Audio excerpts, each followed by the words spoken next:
Olá, meus irmãos. É um prazer poder retomar esta série de estudos na nossa célula de liderança.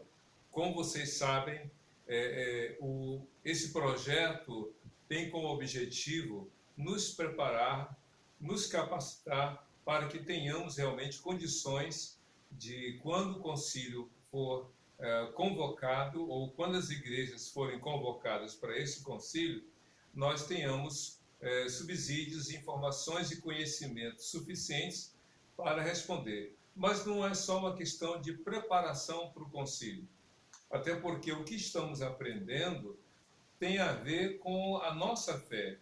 Não é só uma questão de conhecer algo para fazer uma prova e depois esquecer, como a gente percebe aí as pessoas se preparando para concurso e uma vez feito o concurso, uma vez aprovado, então não estuda mais. Não.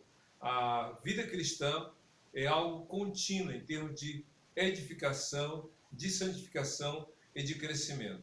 E como vocês já sabem, esse nosso estudo se baseia nessa revista, que aqui estão apresentados aquilo que diz respeito à base da nossa fé, uma vez que esses estudos estão sempre ligados e dependentes totalmente da palavra de Deus. O que estamos aprendendo tem a ver com a palavra de Deus. E dando sequência aos nossos estudos, a própria revista apresenta essa dinâmica. São 3 grandes temas, e aqui só estou lembrando aos irmãos, que são a história dos batistas, os princípios batistas e as doutrinas batistas. Então, nós vamos aprender ao longo desses encontros essas informações básicas. Também, ao longo desses estudos, vamos pontuar o Pacto Batista e também a nossa declaração de fé. Então, é muito importante que cada irmão tenha esse material em mãos e, constantemente, faça uma revisão para si mesmo desse material, ou seja, que você visite esses estudos a fim de obter as informações pertinentes à sua própria fé. Qualquer dúvida, você pode entrar em contato conosco. E como já fizemos anteriormente, vamos pontuar aqui a segunda parte do nosso estudo. A gente tem observado que são 13 lições, e essas 13 lições, ou 13 perguntas, melhor dizendo, vão se constituir em 13 lições. Essas 13 perguntas se constituem no conjunto de informações sobre a história dos batistas. A primeira pergunta que já aqui estudamos foram os pontos que nos identificam com as demais igrejas evangélicas, as igrejas históricas e as igrejas recém-organizadas, mas que compõem esse conjunto de igrejas chamadas evangélicas. Agora, na sequência dos nossos estudos, nós vamos ter essa segunda importante pergunta. Por que os batistas formam à parte uma família de cristãos? Ou seja, a pergunta anterior foi o que nos identifica como igreja evangélica, ou seja, aquilo que aproxima as outras igrejas de nós, batistas, e aquilo que nos aproxima, nós batistas, das outras igrejas, ou seja, aquilo que nos identifica como igrejas evangélicas. Essa segunda pergunta é muito importante também, porque é diferente. Já não é mais aquilo que nos aproxima dos outros como igreja evangélica, mas aqueles pontos importantes que nos identificam como denominação batista, ou seja, aquilo que é peculiar, aquilo que é particular, aquilo que diz respeito às nossas convicções cristãs, que por diversas razões, não são compartilhadas essas verdades com as demais denominações. Então, a primeira colocação importante a ser colocada aqui, a ser feita, como resposta a essa pergunta, por que os batistas formam à parte uma família de cristãos? A primeira resposta é a seguinte: Jesus Cristo é o soberano Senhor nos céus e na terra. Isso pode parecer uma surpresa para alguns irmãos, mas é a nossa convicção. Jesus Cristo é o soberano Senhor nos céus e na terra. Isso é muito claro, a forma como Jesus Cristo é apresentado na Bíblia. Por exemplo, Colossenses capítulo 1, do verso 15 até o verso 25, mais ou menos, o escritor, o apóstolo Paulo, coloca Jesus Cristo, na verdade, ele não coloca, ele reconhece o Senhor Jesus como aquele sobre quem, ou para quem tudo converge, nos céus e na terra. Ou seja, Jesus é o Senhor soberano, e tudo depende dele, tudo é para ele, tudo é para a glória dele. Então ele é soberano, ele reina de maneira poderosa. Ele é, então, Jesus Cristo. Tem uma coisa muito interessante: Jesus é o nome que ele recebeu, Cristo é o título. Então Jesus Cristo, na verdade, se tornou um nome, mas segundo a palavra de Deus, Jesus, que significa Deus é a salvação, e Cristo, que significa escolhido, ungido, o Messias. Então Jesus Cristo já está apresentando nesse nome realmente quem ele é, mas ele é soberano. Em Mateus capítulo 28, no verso 18, a Bíblia diz que quando ele se aproximou aos 11 apóstolos, Judas já não estava mais no meio. Quando ele se aproximou, ele disse literalmente, Mateus 28, versículo 18: todo poder me é dado nos céus e na terra. A palavra poder ali é algo muito interessante, porque está fazendo uma referência a duas palavras importantes: autoridade e poder. Autoridade é aquele que tem o direito sobre, e Cristo tem toda a autoridade que Deus deu a ele. Ele disse: toda a autoridade me foi dada, ou seja, Deus deu a ele, Deus o Pai concedeu a ele toda a autoridade. Mas também ele tem todo o poder. E o que é poder? É exatamente isso, é a capacidade de realização, que tem domínio sobre todas as coisas. Basileia é autoridade, que tem a ver com o reino, e exousia é o poder. Daí o dinamis, o poder para realizar as coisas. Então, Jesus Cristo tem toda a autoridade e tem todo o poder nos céus e na terra. Ele reina de forma soberana. Por isso que nós precisamos atentar para essas verdades. E nós, batistas, nós cremos que Jesus é soberano Senhor nos céus e na terra. Se você ler o Salmo 24, que é um salmo profético, quando diz lá na parte final do Salmo 24, abram, ó portões eternos, abram para que entre quem? O Rei da Glória. E quem é o Rei da Glória? É o Senhor, soberano Senhor. Esse salmo está falando a respeito de Jesus, que quando ele morreu na cruz, ao terceiro dia ressuscitou, ele voltou para o céu e foi recebido com toda a honra, com toda a glória, e soberanamente ele reina. Vocês lembram, em Atos capítulo 7, quando Estevão estava sendo apedrejado, o que ele disse diante das testemunhas? Vejo os céus abertos e o Filho do Homem em pé à destra do trono de Deus. Então Cristo reina de forma soberana. Essa é uma verdade, não só no céu, mas também na terra. Ele reina na terra.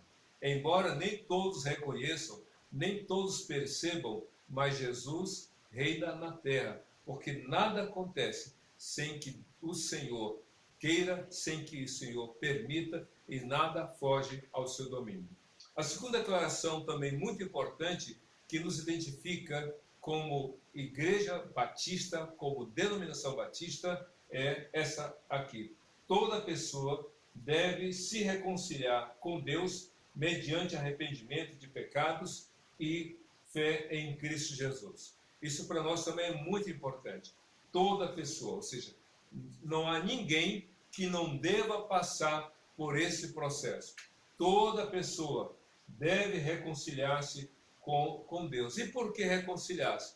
Porque a Bíblia diz lá em Romanos 3, verso 23, porque todos pecaram e destituídos estão da glória de Deus. todas as pessoas se afastaram. O pecado afastou o homem de Deus. O pecado dissociou o homem de Deus. O homem foi destituído. O homem, quando vamos ver isso lá na frente, o homem, a imagem, foi criada a imagem e semelhança de Deus. Porém, o pecado ofuscou, e aí alguns teólogos dizem que o homem é a imagem de Deus, mas prejudicada pelo pecado. E em Romanos capítulo 5, a Bíblia diz que Deus enviou Jesus para que por meio de Jesus nós viéssemos a nos reconciliar com Deus. Deus tomou a iniciativa. O apóstolo Paulo, na segunda carta aos Coríntios, capítulo 7, ou melhor, capítulo 5, ele traz essa verdade, de que o Senhor Deus espera, ele conclama, ele chama a cada ser humano a se reconciliar com Deus. Mas aí vem uma questão muito importante. Como é que o homem se reconcilia com Deus? De que modo? Olhando para as estrelas, contando o número de astros no céu? Não. O homem se reconcilia lendo a palavra de Deus, escutando a palavra de Deus e pelo Espírito Santo, como a gente já viu no nosso primeiro encontro, primeiro estudo, através do Espírito Santo, o homem é convencido do pecado, da justiça e do juízo. Então ele tem que se arrepender dos seus pecados, admitir que é pecador, reconhecer sua condição de condenado ao inferno, reconciliar-se com Deus, portanto, mediante a sua fé em Cristo Jesus. É o arrependimento.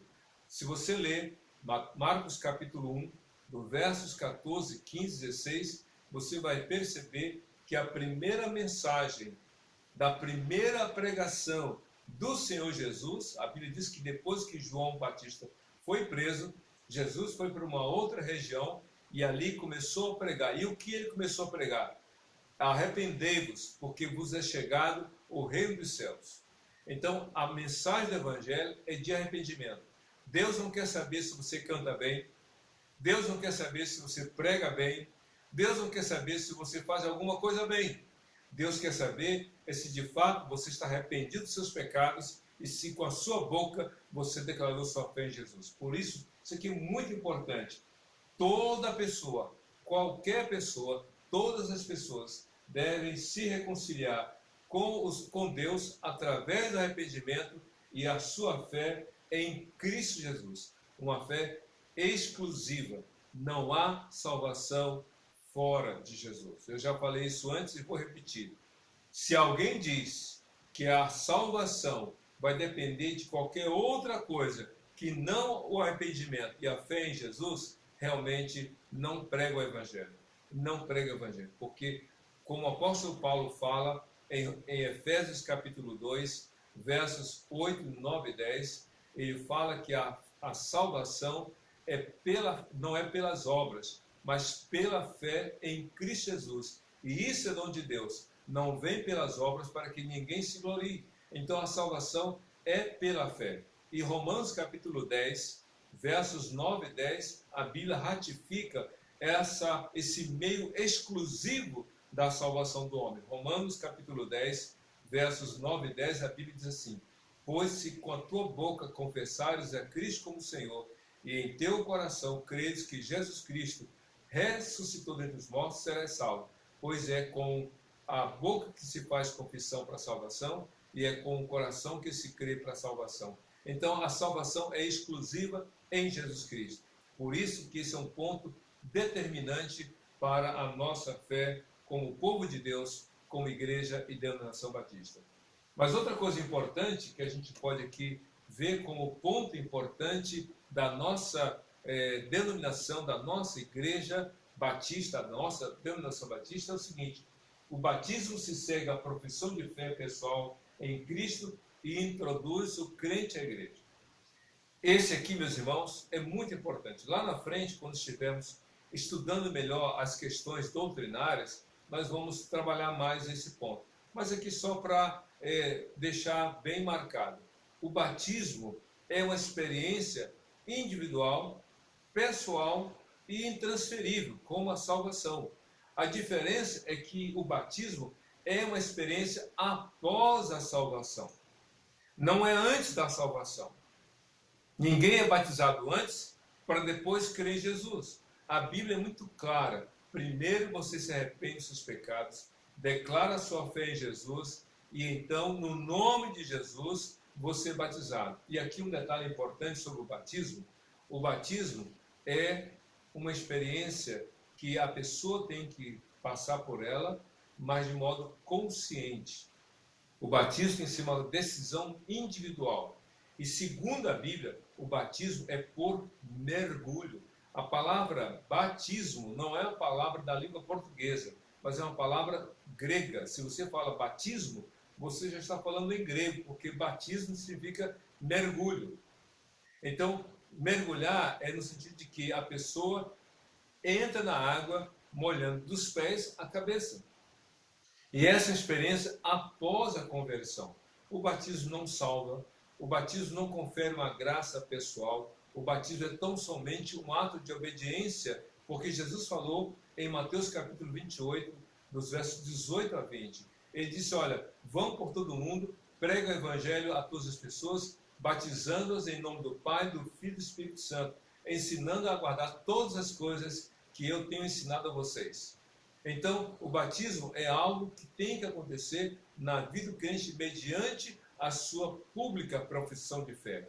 E aí diz uma coisa, através do batismo bíblico, que é o ato de mergulhar, não importa se é uma tina ou um tonel de água. Eu já vi militares sendo batizados numa pá de escavadeira, porque não tinha água, encheram aquela pá de escavadeira e a pessoa ali foi batizada. Não importa, lá na África, em alguns países africanos que tem pouca água, ou que tem ausência, né, tem muita falta de água, então eles batizam uma tina, enchem um tonel de água e só entra a pessoa a ser batizada. Não importa, o que importa é que a pessoa seja batizada, porque através desse batismo ela está dando testemunho. E a prova de que o batismo não salva, uma das provas está lá no livro de Marcos capítulo 16, versos 15 e 16. Vão por todo mundo e pregam o evangelho a toda a criatura, disse Jesus. É aquele que crê e for batizado será salvo, mas quem não crê já está condenado. Ou seja, não adianta a pessoa ser batizada se ela não crê. Primeiro ela crê em Jesus, é salva e depois é batizada. Mas de acordo com a nossa convicção cristã batista, é através do batismo bíblico por imersão que a pessoa é integrada à igreja local. Quando a pessoa se converte, ela já faz parte da igreja de Jesus, essa igreja que não tem paredes, essa igreja que se espalha pelo mundo todo, a igreja de Cristo, desde o primeiro a se converter até o último a se converter antes da vinda de Jesus. Essa igreja é espiritual, essa igreja é chamada universal, ampla, que não tem realmente como nós contabilizarmos o número de salvos. A pessoa se converteu, ela já está integrada à família de Deus. Isso que Paulo fala em Efésios capítulo 2, verso 19, que aquele que crê em Jesus já está integrado à família de Deus. Agora, para tornar-se membro de uma igreja local, essa igreja tem endereço, que tem logradouro, que tem um lugar onde a igreja e o povo se reúne. Para tornar-se membro dessa igreja local, a pessoa tem que se converter e ser batizada em nome de Jesus. Assim, então, em obediência ao Senhor, ela é entregando a sua vida a Jesus, de acordo com a sua fé, sendo batizada, ela se torna membro da igreja local.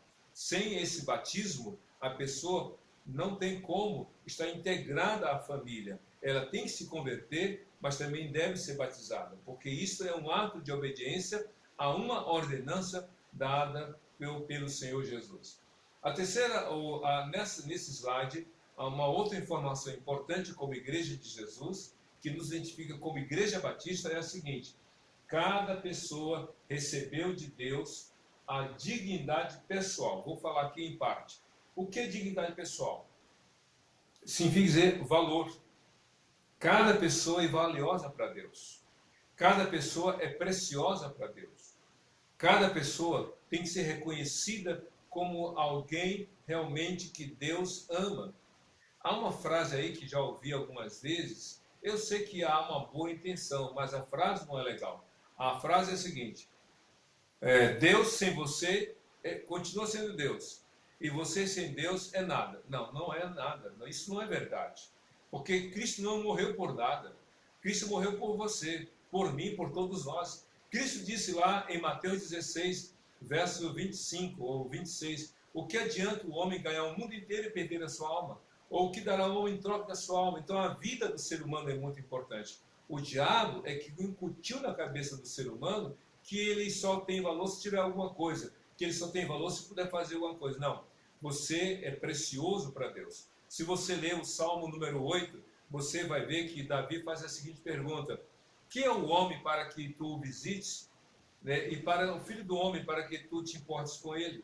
Quem é o homem? Aí ele responde: o Senhor fez o homem como abaixo dos anjos, ou seja, nós somos a obra-prima da criação de Deus. Então, quando a gente diz que cada pessoa recebeu de Deus a dignidade pessoal, está falando do valor do indivíduo. Você é alguém que realmente é precioso para Deus. Você é uma pessoa que Deus ama. Deus não ama coisas, Ele ama as pessoas. Mas aí tem um detalhe importante. E recebeu de Deus a dignidade pessoal e liberdade de tomar decisões sobre fé.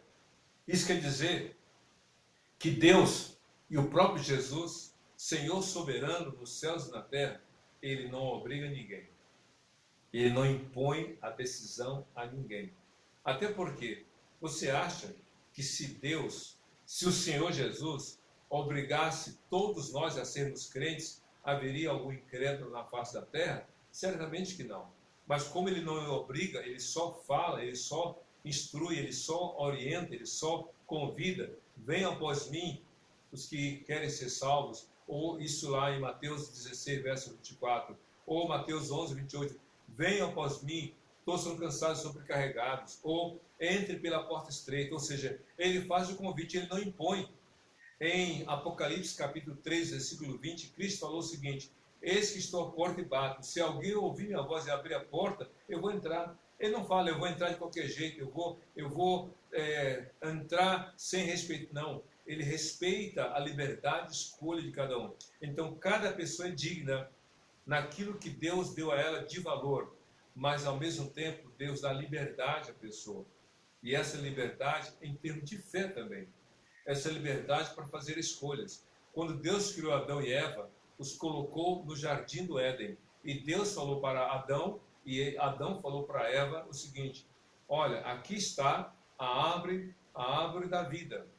E ali está a árvore do conhecimento do bem e do mal, que tem um fruto. De todos os frutos, de todas as árvores, vocês devem comer. Mas não comam do fruto da árvore do conhecimento do bem e do mal. Porque no dia que dele comer, vocês vão morrer. Deus poderia ter dito: não terão liberdade de escolha. Deus deu liberdade de escolha. Então, Deus deu esse livre arbítrio ao indivíduo. Porque se Deus não desse liberdade ao ser humano, o ser humano, quando falhasse em suas escolhas, ou quando sofresse as consequências de suas decisões, iria dizer para Deus: eu não tenho culpa. Foi o que Adão disse. Adão quis se isentar de responsabilidade. Eu comi do fruto porque a mulher que tu me deste, ela que me deu. Só que Deus diz: não, você é responsável pela sua escolha. Você teve o livre-arbítrio para tomar as decisões. Quando Caim intentou matar seu irmão Abel, Deus disse assim: Caim, o que está havendo com você? Por que está tendo seu semblante? Olha, o pecado está aí, atrás da porta, mas você tem que dominá-lo. O que aconteceu? Caim não deu ouvidos à voz de Deus e deu ouvidos à voz do maligno, que falou ao coração, movido pela inveja, e matou o seu irmão. Então, nós cremos que o ser humano é digno no sentido de que foi criado de forma valiosa e preciosa para Deus, mas que tem liberdade para fazer decisões ou tomar decisões, principalmente na questão de fé. O homem ouve a voz de Deus, mas é responsável pela escolha que faz na sua vida. E a última coisa para nós, então, fecharmos o nosso encontro de hoje é a seguinte: cada crente deve dar testemunho pessoal de sua fé, corrigindo aqui, de sua fé em Cristo, em palavras e ações. Ou seja, cada crente tem que ser, ao mesmo tempo, portador da palavra. Lembra o que diz a Bíblia em Salmo 119, versículo 9? como irá permanecer ou manter jovem puro o seu caminho, observando de acordo com a tua palavra. E no verso 11, escondi a tua palavra no meu coração para não pecar contra ti. Jesus mesmo disse lá em João capítulo 15, verso 5, se vocês permanecerem nas minhas palavras e as minhas palavras permanecerem em vocês, vocês pedirão o que quiserem, será feito, porque sem mim nada vocês podem fazer. Então a palavra tem que ser guardada em nosso coração. Nós temos que ser portadores da palavra. Aquele que porta a palavra, mas a palavra guardada no coração.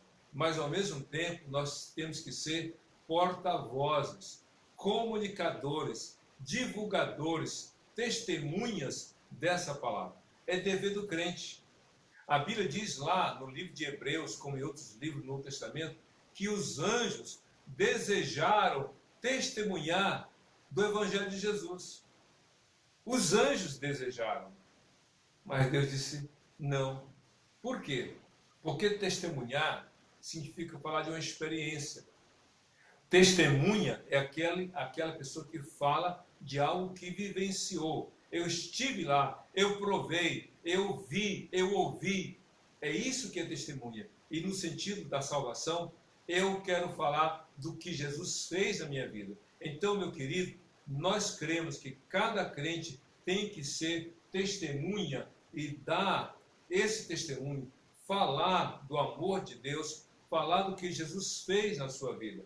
Em Atos capítulo 1, versículo 8, Jesus Cristo falou muito claramente, e vocês receberão poder ao descer sobre vocês o Espírito Santo, e vocês serão minhas testemunhas, tanto em Jerusalém, como na Judéia, Samaria e até os confins da terra.